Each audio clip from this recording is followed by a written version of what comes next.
Bismillahirrahmanirrahim. Assalamualaikum warahmatullahi wabarakatuh. Waalaikumsalam warahmatullahi wabarakatuh. Jadi masih nyambung materi kemarin, exploring data ya. Jadi kalau kemarin pakai plot, hari ini kita pakai number, pakai bilangan. Jadi materi hari ini ada, sebenarnya materi ini sudah kalian pelajari waktu SMA ya. Cermin, median, modus itu kan. Sudah kalian pelajari waktu SMA. Tapi mungkin waktu di SMA dulu belum cara ngitungnya yang dipelajari, tapi belum bisa untuk memahaminya. Apa itu min, median, modus, cuma tahu arti cara ngitungnya saja, tapi bagaimana memahaminya itu belum terlalu dalam. Nah, jadi hari ini, jadi kemarin sudah kita pelajari, kita sudah membahas tentang bagaimana kita mengeksplorasi data menggunakan graph. Jadi sekarang kita lebih detail, kita akan menggunakan number, angka, sebuah nilai. Sebuah nilai.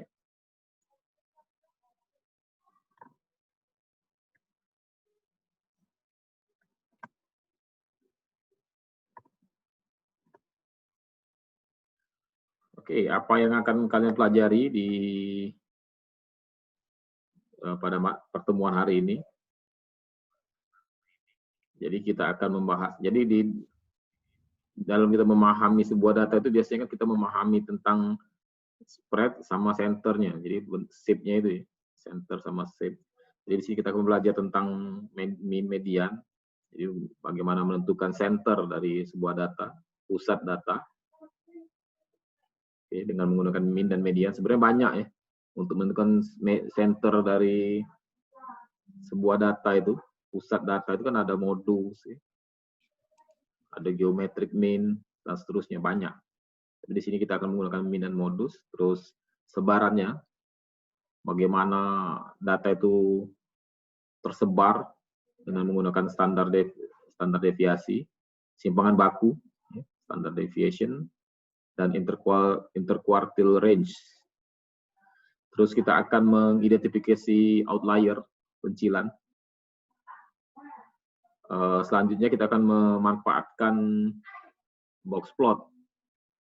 Oke, box plot. Box plot itu pakai plot juga, pakai graph dengan menggunakan 5 nilai. Oke, mungkin kalian belum pernah pakai box plot sebelumnya. Terus masih banyak yang masuk nih. Minggu depan jangan banyak yang telat lagi. Ini kalau telat ini sibuk admit ini. Ya. Usahakan jangan telat. Annoying ini kalau sudah tengah kuliah masih admit serta yang mau masuk ini. Nah, yang pertama kita akan menggunakan min untuk mencari pusat, cari pusat dari data. Oke. Untuk mencari pusat dari data itu biasanya kita menggunakan yang paling umum ya, paling umum kita akan menggunakan min atau rata-rata. Oke. Misalnya kita punya data kemarin tinggi mahasiswa di dalam kelas. Biasanya kita pengen mencari nilai tengahnya itu, mencari pusat datanya itu biasanya pakai rata-rata min. Yang paling umum ya. Kalau datanya normal, sebarannya normal, bagus pakai rata-rata. Dan umum biasanya kan datanya umum seperti itu. Jadi rata-rata atau min itu biasanya dinotasikan dengan simbol X bar ya. X bar ada tanda Ada garisnya, ada garis di atas ini namanya X bar. Jadi sebagaimana yang sudah kalian ketahui bahwa min itu adalah seluruh data dijumlahkan dibagi dengan jumlah datanya. Jadi kalau ada 10 data, 10 data itu dijumlahkan dahulu, baru dibagi dengan jumlah datanya, dibagi 10 berarti. Oke. Kalau menjumlahkan, kalau di dalam matematika itu pakai sigma biasanya. Add them all, ada sigma. Biasanya seperti itu biasanya. Nah ini. Jadi rata-rata X bar itu adalah sum of observation. Jadi semuanya dijumlahkan dibagi jumlah data. X1 tambah X2 sampai Xn dibagi dengan jumlah data. Oke, ini umum lah, sudah tahu semua lah. Bisa dijelaskan lagi sebenarnya sudah paham. Jadi bukan itu sebenarnya akan saya jelaskan kan ini.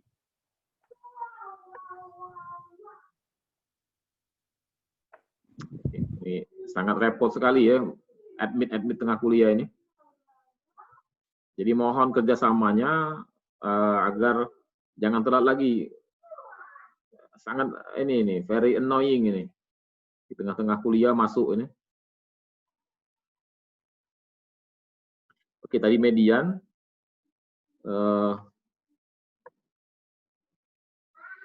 Min, median. Nah, median. Jadi median ini ada salah satu ukuran yang digunakan untuk mencari pusat data. Salah satu teknik. Jadi nanti kita pelajari kapan kita harus menggunakan median, kapan kita harus menggunakan min. Ya. Jadi sebenarnya median itu adalah nilai tengah dari data. Kita sudah tahu semua nilai tengahnya. Jadi lokasi ya, jadi bukan dijumlahkan. Jadi median itu bicara tentang lokasinya. Lokasi yang kita hitung itu lokasinya. Jadi datanya itu untuk menghitung median, untuk mencari median itu kita harus mengurutkan dulu seluruh nilainya, seluruh data itu terurut dari besar ke kecil. Jadi seluruh data itu diurutkan dulu.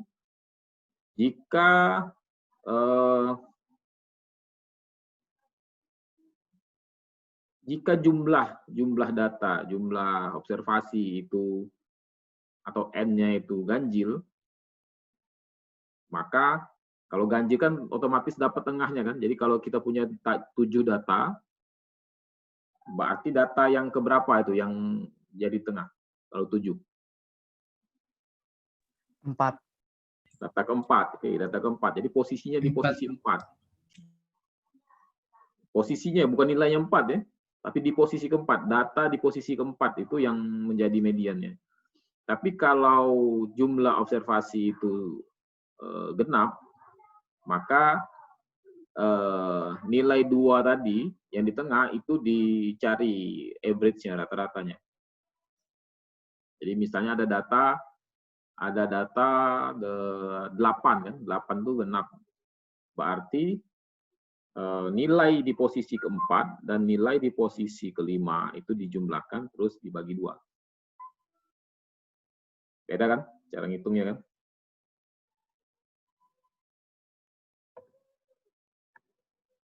Jadi itulah median. Oke, saya yakin kalian sudah tahu semua. Ini pelajaran SMA dulu ya, waktu SMA. Nah, contohnya di sini ada nilai ya, ada satu nilai, ada 20 nilai. Ada 20 nilai. Nah, untuk menghitung rata-rata dari 20 nilai ini semuanya dijumlahkan. 10 tambah 30 tambah 5, dan seterusnya sampai 40 tambah 45. Dijumlahkan baru dibagi 20 itu rata-rata. Jadi rata-ratanya ada 31,25 menit. Apa yang ada di pikiran kalian kalau dapat nilai seperti ini, 31,25 menit? Apa yang ada di pikiran kalian? Ada yang bisa memberikan komentar? Apa yang ada di benak kalian kalau dapat nilai 31,25 menit ini?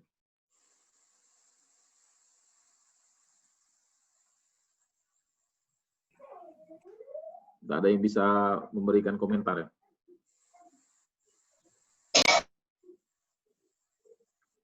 Jadi kita terbayang bahwa data itu terpusat di nilai 31,25.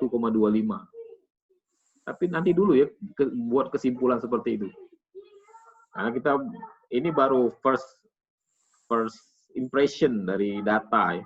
Jadi kalau kita menggunakan datanya kita belum tahu dapat average ya, dapat min-nya itu belum bisa. Tapi ya, dapatlah insight sedikit. Kira-kira datanya itu di kisaran 3125 pusat datanya itu.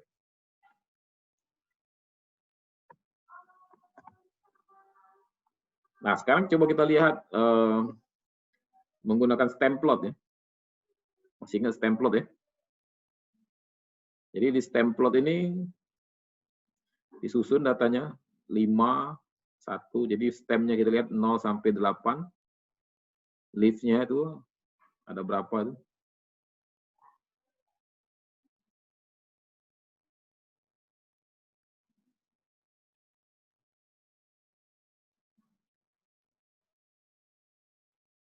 Jadi dengan menggunakan stem plot juga kita bisa dapat menentukan jadi pakai stem plot itu bisa kita menghitung median ya. Langsung kita dapat mediannya, bisa itu dengan menggunakan stem plot. Tapi ingat, stem plot itu data yang dikit, data yang banyak susah menghitungnya.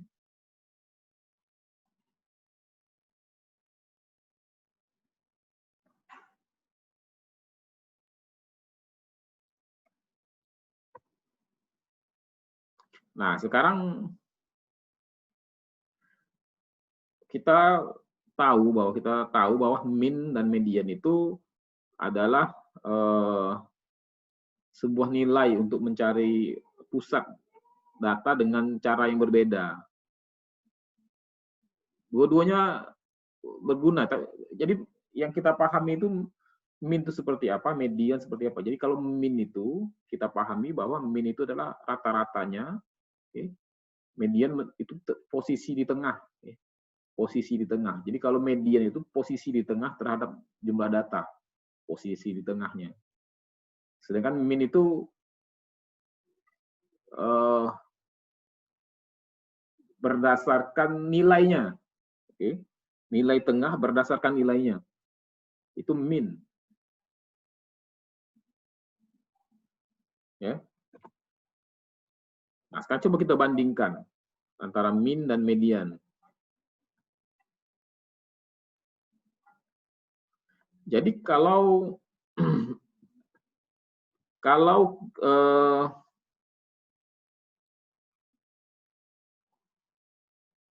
distribusi dari sebuah data itu simetrik.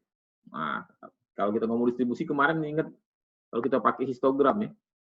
Simetrik itu berarti antara kanan kiri itu sama. Oke. Satu, puncaknya itu di tengah. Oke. Masih ingat enggak yang kemarin?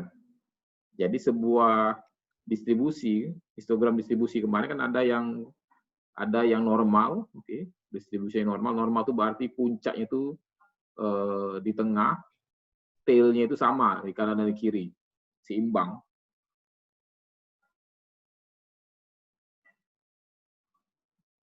Halo?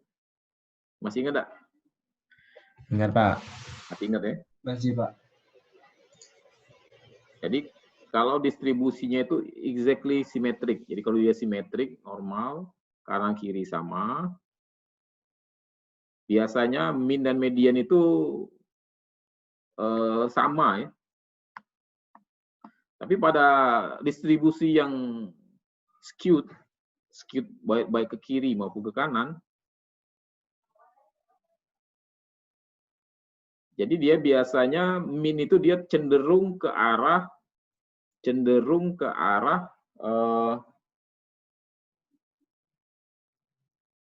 ke arah tail-nya, ya, dibandingkan mediannya.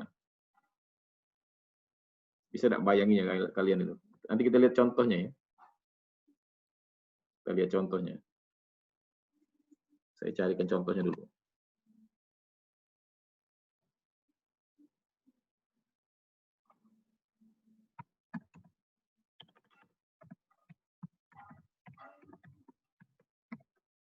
Distribution.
Ya.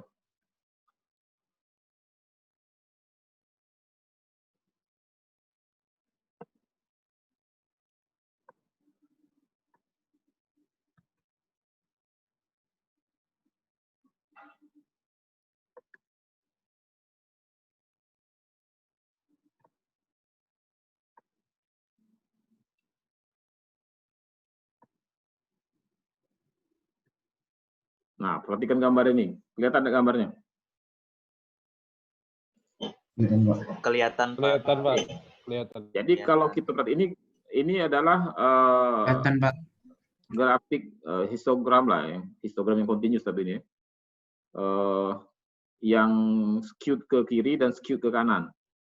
Jadi kalau dia normal, biasanya di tengah antara median dan min-nya itu. Tapi kalau dia skewed ke kiri, biasanya min-nya itu akan min-nya itu apa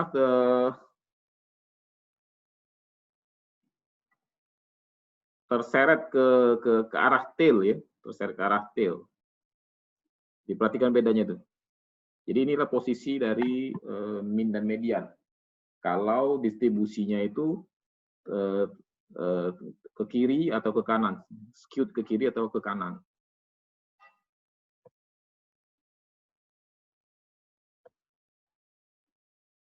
Itu contohnya ya.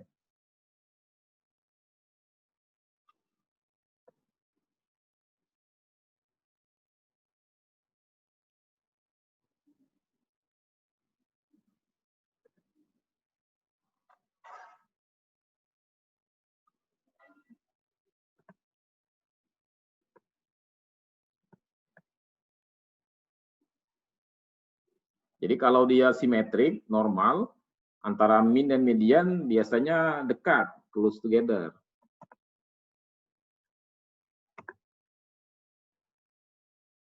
Nah, tadi kita sudah bisa memahami tentang pusat datanya. Jadi pusat datanya itu di mana. Jadi kita bisa menggunakan min dan median. Nah, sekarang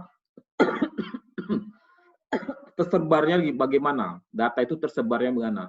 Jadi di sini kita menggunakan yang namanya interquartile range.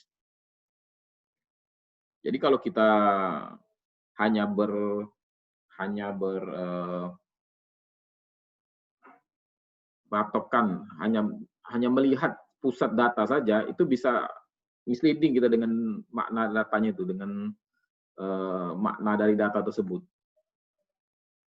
Jadi kita butuh nilai lain, kita butuh ukuran lain, measure yang lain. Salah satu kita menggunakan measuring untuk menentukan sebarannya, spread-nya, bagaimana data itu tersebar ya. Jadi kalau tadi pusat datanya, sekarang sebarannya. Untuk pusatnya kita menggunakan min dan median. Walaupun banyak nilai yang lain, nanti ada modus, ada geometric mean, dan seterusnya. Nah, di sini kita akan menggunakan sebarannya sekarang. Jadi di sini kita bisa menggunakan interquartile range.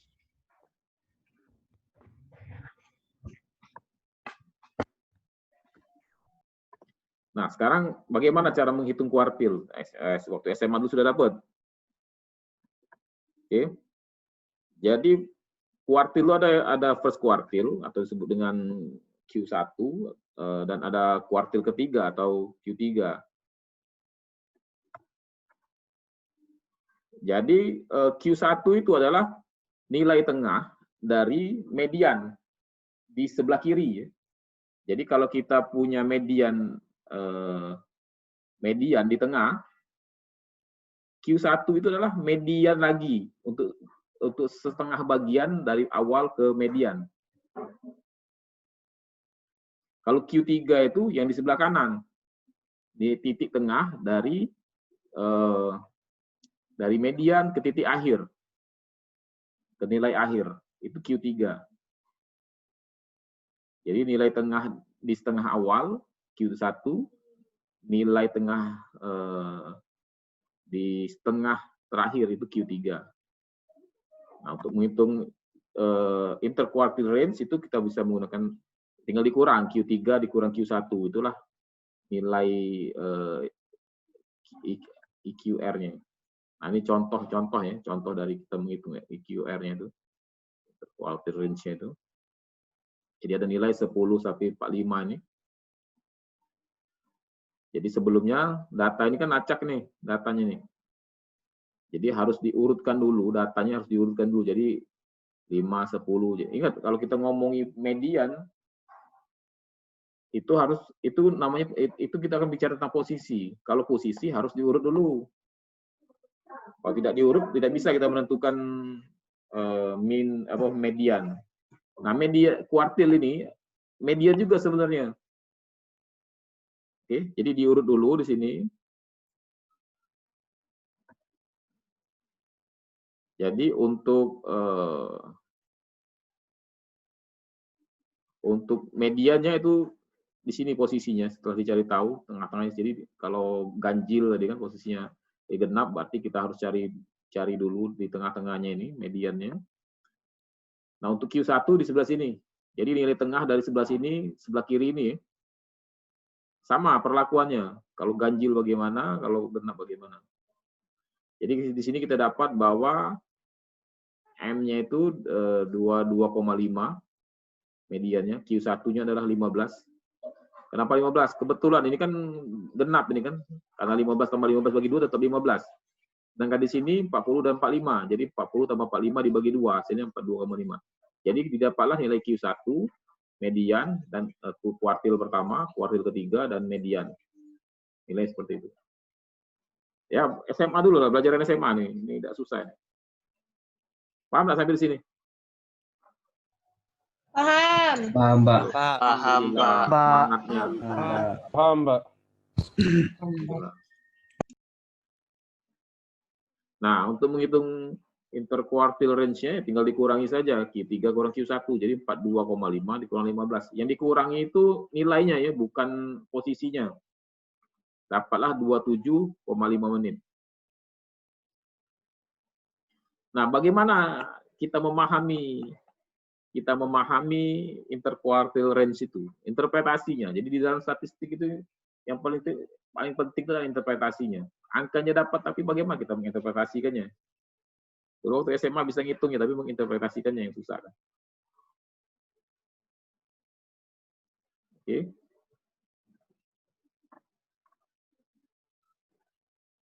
Jadi interpretasinya adalah jadi jarak, oke, jarak, the range, oke, rentang, oke, rentang dari Q1, dari Q3, middle half ya, Q1 ke Q3, dari nilai ini adalah 27,5 menit. Kebayang enggak? Rentangnya dari sini ke sini. Nah, itu yang disebut dengan interquartile range. Itulah cara memahaminya. Oke, mudah-mudahan dapatlah datanya, apa maksudnya kan. Nah, sekarang bagaimana cara kita menghitung outlier, pencilan? Jadi pencilan bisa kita gunakan interquartile range ini. Jadi interquartile range itu kita menggunakan rule 1,5 kali interquartile range. Jadi dia akan keluar range. Jadi interquartile range itu jarak ya, rentang data itu antara Q1 dengan Q3 itu tadi 27,5 itu. Nah, kalau keluar dari rentang itu dianggap outlier. Jadi kalau nilainya lebih dari 1,5 kali IQR, oke, maka dia disebut dengan outlier atau pencilan. Jadi kalau ada data, kapan bisa kita sebut outlier? Kalau rentangnya itu lebih dari 1,5 dari IQR. Itu disebut data pencilan. Oke. Pencilan itu beda sama sekali. Beda sekali. Jadi kemarin kita buat contohnya itu kalau mengukur tinggi badan di kelas, ada mahasiswa pertukaran pelajar tingginya 2 meter sendiri. Nah, itu pencilan. Yang lain-lain 165, 160, 155, 160, 170, tahu-tahu ada yang 2 meter. Nah, itu pencilan. Kalau kalian hitung itu lebih dari 1,5 kalinya IQR. Nah, itu disebut dengan pencilan. Oke, ini contohnya ya. Jadi misalnya datanya Q1 itu 15, Q3 42,5, IQR 27,5. Jadi misal ada data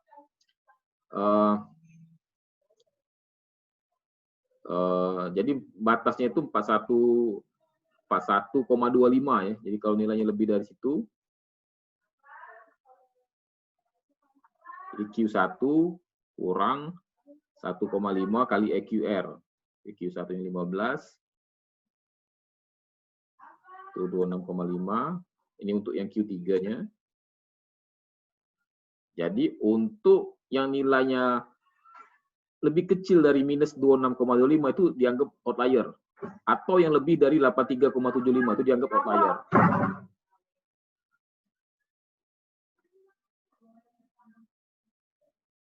Baik ya, jadi itu cara menghitung outlier. Jadi kita tentukan dulu range-nya. Cara hitungnya seperti ini ya, cara hitungnya seperti ini. Kita hitung dulu range-nya. Jadi nilai kalau kurang dari minus 26,25, kalau nilainya kurang dari minus 26,5, itu dianggap outlier atau pencilan. Atau nilai yang 83,75 ini, lebih dari 83,75 itu dianggap outlier, pencilan. Bayang ya? Bayang nggak? Bayang, Pak. Bayang, Pak. Bayang ya? Oke. Harus pakai gambar ini memang. Tapi saya yakin pakai nilai itu masalah.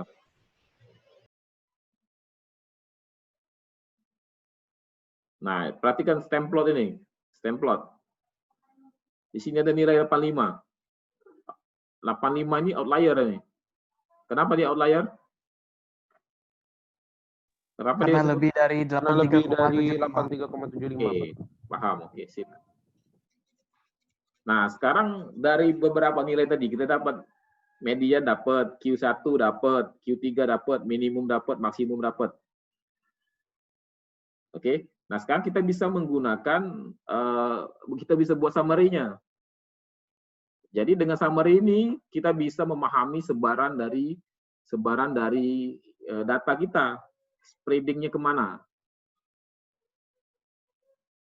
Jadi ada minimum kuartil pertama, median kuartil ketiga, dan maksimum, nilai maksimum.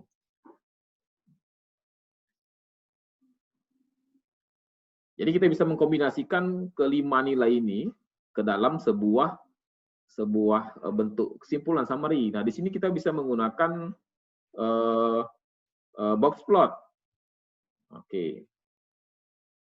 Nah, ini ada box plot. Nah, box plot ini lumayan powerful untuk menggambarkan sebaran data. Memahami bagaimana kita memahami data ini sangat baik box plot nih. Saya sering pakai box plot ini. Jadi kalau ada kumpulan data, nanti kita pelajari cara buatnya ya. Nanti setelah chapter 1 ini habis, minggu depan habis chapter 1 ini insya Allah. Kita akan latihan, exercise. Okay. Exercise, membuatnya dan cara memahaminya. Nanti akan saya kasih data. Minggu depan. 2 minggu lagi berarti. Nah, jadi kita akan kenalan dengan box plot atau box and whisker plots. Di Excel baru Excel 2020 kalau saya tidak baru timbul plot ini. Dulu belum ada, jadi harus buat manual dulu. Tapi kalau kita pakai Python itu sudah disediakan atau pakai tool-tool untuk charting, plotting itu sudah ada itu. Nah, 5 nilai tadi, kesimpulan summary dari 5 nilai tadi kita bisa tampilkan ke dalam sebuah box plot. Bagaimana cara membuat box plot? Bagaimana cara membuat box plot? Jadi pertama adalah buat label draw and label number line. Buat dulu seperti biasa ya, buat sumbu Y-nya dibuat. Terus gambar, buat garis ya, buat garis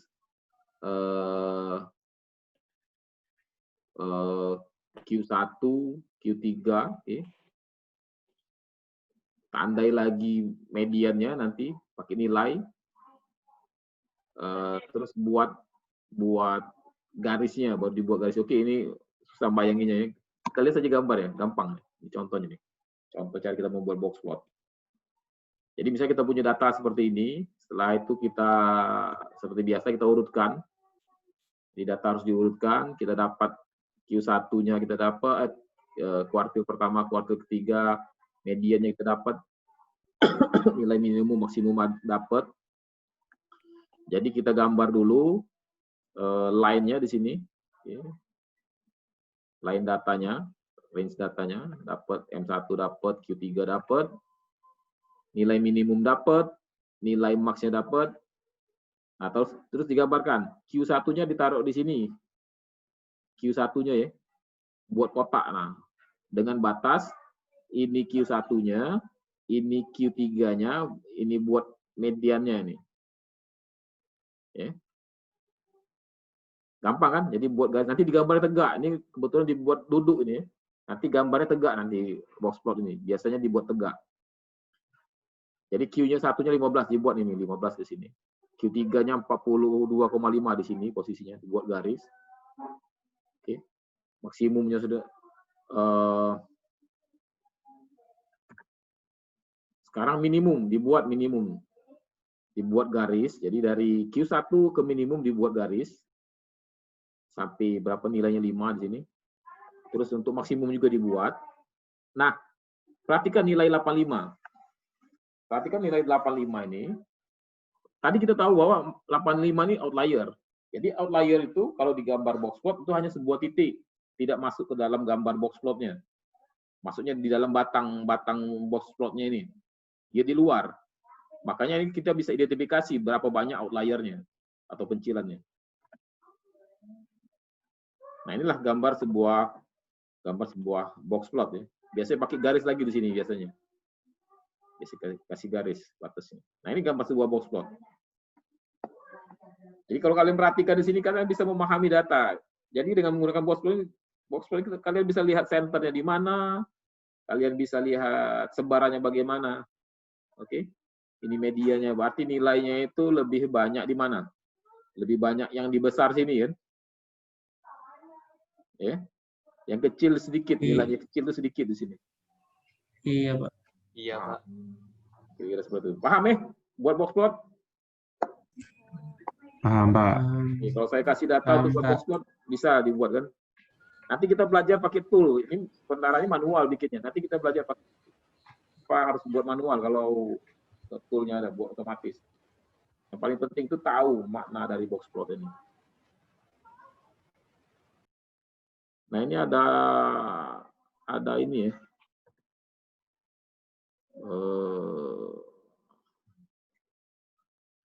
Komputer saya share yang lain, coba lihat. Ini sebenarnya mainan ini. Ada mainan.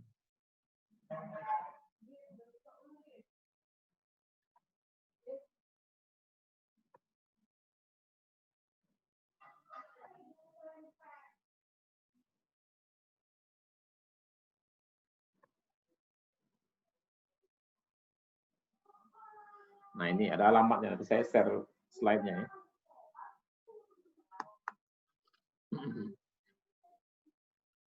Jadi ada mainan saja ini. Kelihatan ya? Jadi bagaimana cara memahami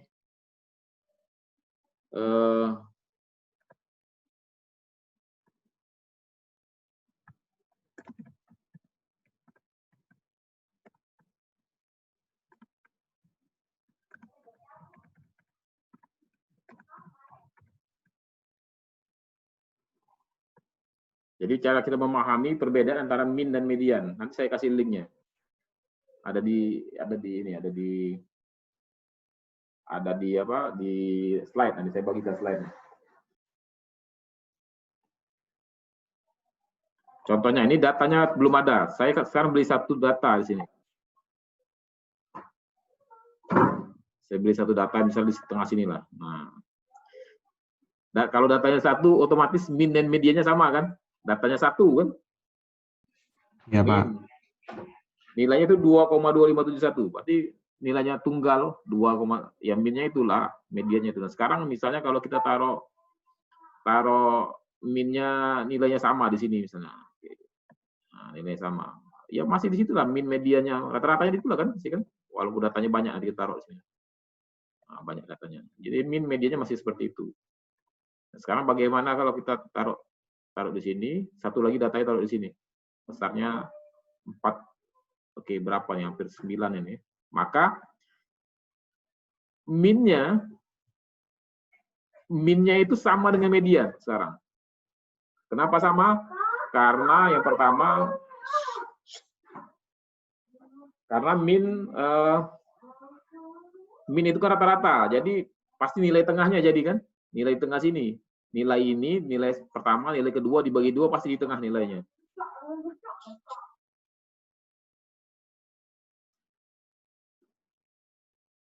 Untuk median, karena ini ganjil, ya, karena ini ganjil maka ya sama perlakuannya dibagi 2, nilainya dibagi 2. Sekarang bagaimana kalau kita taruh 3 jadi genap ya, karena itu genap. Nah, sekarang bagaimana kalau ganjil? Kalau ganjil, nah, mediannya pasti di sini kan? Jadi median dan min itu berbeda. Min dan median itu berbeda. Kalau min nilainya di tengah sini, jadi ini dijumlahkan dibagi 2, dapat di sini. Ini min ini. Dengan median itu nilai tengah. Nilai tengah dari 3 ini di sini. Walaupun dia mepet ke sini kan. Atau misalnya kita coba dengan nilai lain. 1 di sini. Besar nilainya, terus kita pepet di sini. Nah, ini median. Median di tengah, walaupun nilai tengah ya. Walaupun minnya di sini, mediannya di nilai tengah sini.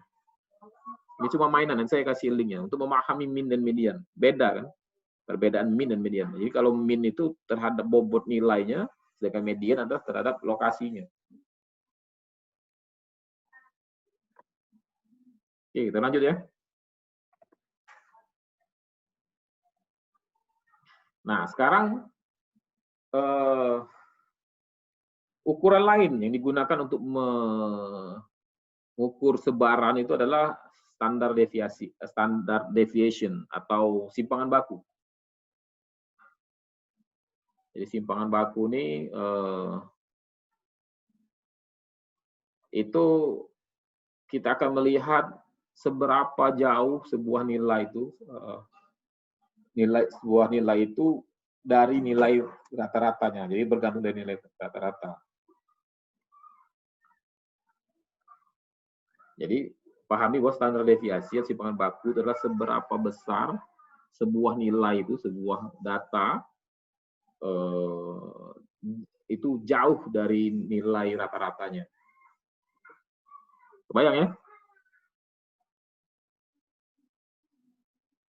Oke, coba kita lihat di sini.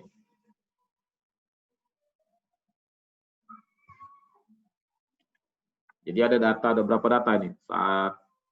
Ada 1, 2, 3, 4, 5, 6, 7, 8, 9. Ada 9. Jadi dari seluruh data ini, jadi ini 1 ditambah dengan 1 ditambah dengan 3, ditambah 4, ditambah 4, ditambah 4, tambah 5, tambah 7, tambah 8, tambah 9. Dibagi 9. Nah, jadi itu min-nya berapa? Pak, layarnya masih yang tadi, Pak. La ilaha illallah. Aku udah ngomong kamu, aku lah ngoceh-ngoceh, Masya Allah.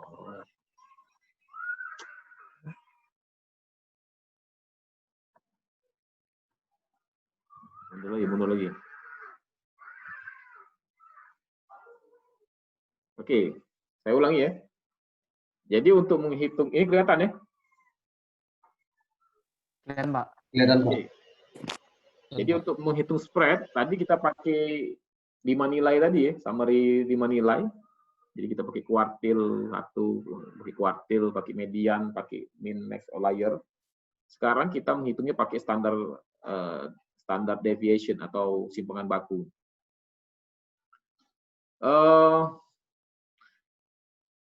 Simpangan baku itu adalah menyatakan seberapa jauh sebuah nilai itu dari rata-ratanya. Seberapa jauh sebuah nilai itu dari rata-ratanya. Itu disebut dengan simpangan baku atau standar deviation. Oke, jadi bayangkan kita punya 9 data di sini, 9 data. Nah, ada 9 data ya. Data pertama ada 1, berapa ini? 3 ya. 4, 5, 7, 8, dan 9. Ini semuanya dijumlahkan dulu. Terus dibagi, jumlah datanya jadilah min-nya rata-rata. Terus baru langkah kedua adalah kita hitung deviasinya. Deviasi itu adalah observasi dikurang rata-rata. Jadi untuk nilai 1 ini, berapa deviasinya? Ya 1 dikurang rata-rata ini tadi. Hasil hitungan min-nya tadi. Nah. Untuk deviasi ini sama dan seterusnya. Nah, itu disebut dengan deviasi. Kita tahu bahwa setelah dijumlahkan ini, contohnya hasilnya X bar-nya, rata-rata min-nya adalah 5. Pas di sini posisinya. Ya, 5. Bukan posisi ya, jadi nilai 5. Kalau posisi tadi median. Nah, deviasi untuk nilai 1 ini, yang nilai yang ini, itu adalah 1 kurang 5, minus 4. Deviasi untuk nilai 8 adalah 8 kurang 5, 3. Dan seterusnya, untuk seluruh nilai dihitung deviasinya. Nah, contohnya lagi di sini, kita lihat. Pindah ke halaman baru. Oke. Jadi ada 1, 3, 4. Jadi kalau kita buat datanya 1, 3, 4, 4, 4, 5, 7, 8, 9 ya. Dihitunglah deviasinya. 1 kurang 5 minus 4 dapatlah di sini nilai deviasi untuk seluruh data. Perhatikan kalau dia sama 0 nilai deviasinya ya. Nah, terus dihitung. Deviasinya tadi dikuadratkan. Lalu dijumlahkan. Nah, ini yang disebut dengan varians. Variasi atau varias. Nah, setelah diakarkan, baru diakar di square root, baru disebut dengan standard deviation. Oke, kebayang enggak? Kenapa dia harus dikuadratkan?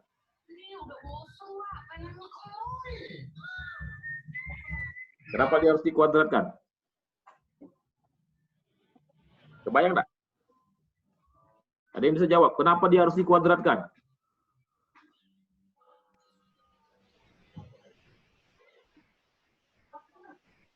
Oke, cari jawabannya nanti ya. Jadi, square deviation-nya itu adalah 6,5. Ini disebut dengan varians. Jadi ini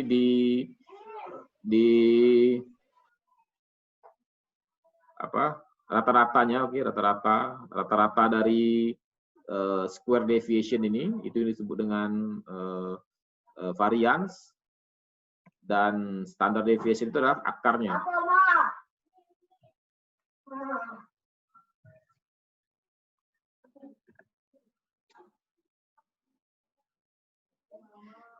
Jadi standard deviation atau standar baku itu mengukur rata-rata jarak dari satu nilai dari akarnya, dari min-nya, dari rata-ratanya. Oke. Itu definisinya tadi. Bisa dipahami enggak hasilnya? Ini kan cara ngitungnya seperti ini, coba bayangkan. Jadi kalau ada beberapa data, kita akan mendapatkan satu nilai standar deviasi. Jadi standar deviasi tadi adalah rata-rata dari rata-rata jarak dari min-nya, dari min data itu sendiri, dari rata-rata data itu. Jadi jaraknya dihitung terus dirata-ratakan. Bayangkan kalau di sini kita tidak pakai, hanya dihitung seperti ini kira-kira nilainya berapa? Deviasinya bisa 0 nilainya ini. Simpangannya bisa 0 kalau kita tidak kuadratkan. Oke. Karena kan ada nilai min, berarti tidak ada simpangan. Padahal nilainya nyimpang banyak ini kan, dari 5 itu kan. Kalau tidak ada simpangan itu kira-kira nilai hitungannya itu adalah misalnya datanya 5 semua, ada 10 data 5 semua. Berapa standar deviasinya? Simpangan bakunya berapa? Kalau ada data, jumlah datanya 10, isinya 5 semua, 10 data itu. Berapa standar deviasinya? 0. 0. Karena tidak ada yang menyimpang dari data itu kan, semuanya lurus dari rata-ratanya kan. Coba ada yang menyimpang sedikit. Misalnya ada satu data nilainya 6. Berapa standar deviasinya? 1. Enggak lah, 1. Rata-ratanya ya. Jadi kan rata-rata kan jadi 5. Jadi 10 dibagi jadi 5 kali 10 tambah 1, 51 bagi 10, 5,1. Min-nya tuh 5,1. Nah, 5 tadi sudah menyimpang sedikit dari 5,1 kan, tapi sedikit kan 5,1 kan. 5,1 jadi 0,1. Simpang itu selisihnya itu jarak dan nilai itu dengan min-nya itu 0,1. Sedangkan yang 6 itu 0,9, tapi 1 nilainya. Jadi 0,1 dan seterusnya. Jadi dia lebih cenderung ke arah 5 tadi. Jadi simpangannya jadi kecil.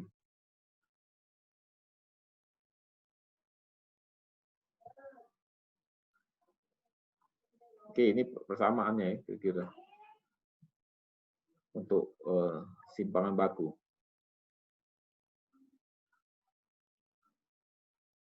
Bayang ya? Ada pertanyaan nggak sampai di sini?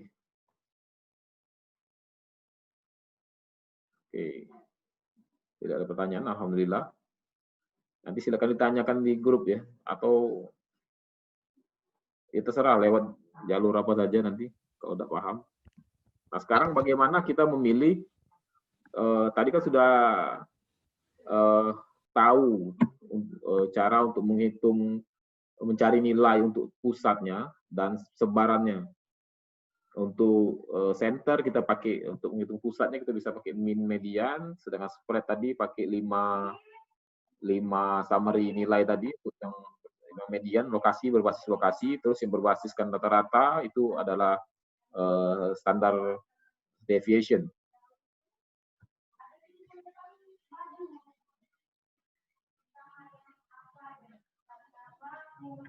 Jadi ini kesimpulan lah, kapan kita harus pakai, kalau kita pakai ini, pakai IQR, kapan kita harus pakai min dan seterusnya. Jadi median IQR yang berbasis lokasi tadi itu biasanya lebih baik untuk lebih baik daripada min sama standard deviation untuk menjelaskan data yang yang skewed deh. Skewed tahu kan datanya lebih condong ke kiri atau condong ke kanan. Atau data yang banyak outliernya. Data yang memiliki outlier lumayan signifikan. Jadi gunakanlah median dan IQR tadi. Jadi untuk senternya pakai median, dan untuk seberangnya pakai IQR. Untuk data yang lebih seperti apa? Untuk data yang skewed atau data yang mempunyai pencilan atau outlier. Jadi gunakanlah median dan yang berbasis lokasi, ya. Berbasis lokasi. Jadi kan ada dua kan, ada yang berbasis lokasi, position,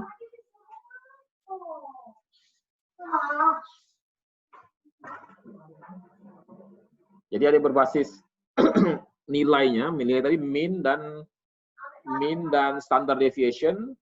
Terus untuk yang berbasiskan lokasi itu median dan interquartile range.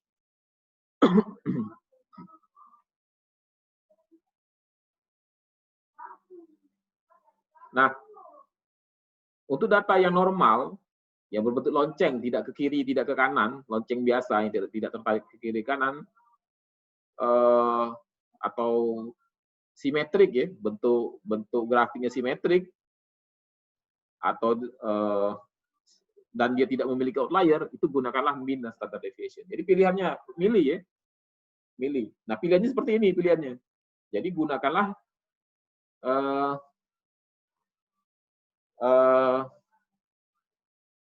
median dan IQR atau yang berbasis lokasi untuk data yang skewed atau mempunyai outlier.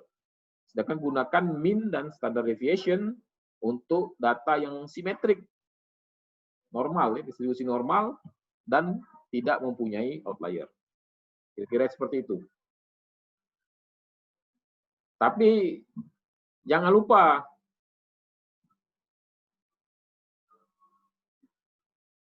selalu gunakan grafik ya untuk memahami data itu. Always plot your data. Jadi selalu diplot. Kalau pakai angka agak kurang tergambarkan biasanya. Dapatlah angkanya 3, misalnya dapatlah median 2, IQR-nya berapa tadi kan. Kalau angka seperti itu saja biasanya agak kurang kita memahami. Tapi kalau digambar, bisa pakai box plot tadi, atau dipakai histogram, jadi biasanya pemahaman tentang data kita kan lebih baik, jadi lebih tergambar. Karena kita lebih senang biasanya, lebih nyaman ketika kita menggunakan gambar, lebih terbayang. Oke, ini summary-nya. Oke, salah baca sendiri nanti. Oke. Ada pertanyaan? Ada pertanyaan sampai di sini? Pak, izin bertanya, Pak. Oke, kalau tidak ada pertanyaan, kita tutup. Seperti biasa, ada tugas 162 sampai 100 ya. Pak, ada yang ingin bertanya, Pak? Oke, silakan. Silakan, Ini, Pak. Ini bukan saya, Pak, tapi ada pada di suara di ketinggalan. Apa? Wahnu, nggak kedengeran. Tadi ini Pak, ada teman kami yang ingin bertanya tapi suara tidak kedengeran, Pak. Oke, ya silakan. Pak, untuk PPT boleh dibagikan ke grup WhatsApp, Pak? Boleh. Ya, Pak. Makasih, Saya Pak. juga nanti taruh di E-learning. e-learning. Insya Allah saya taruh ya. di e-learning. Oke, siap. Makasih, Pak ya. Oke. Pak, Jadi, ya silakan. boleh apa Pak?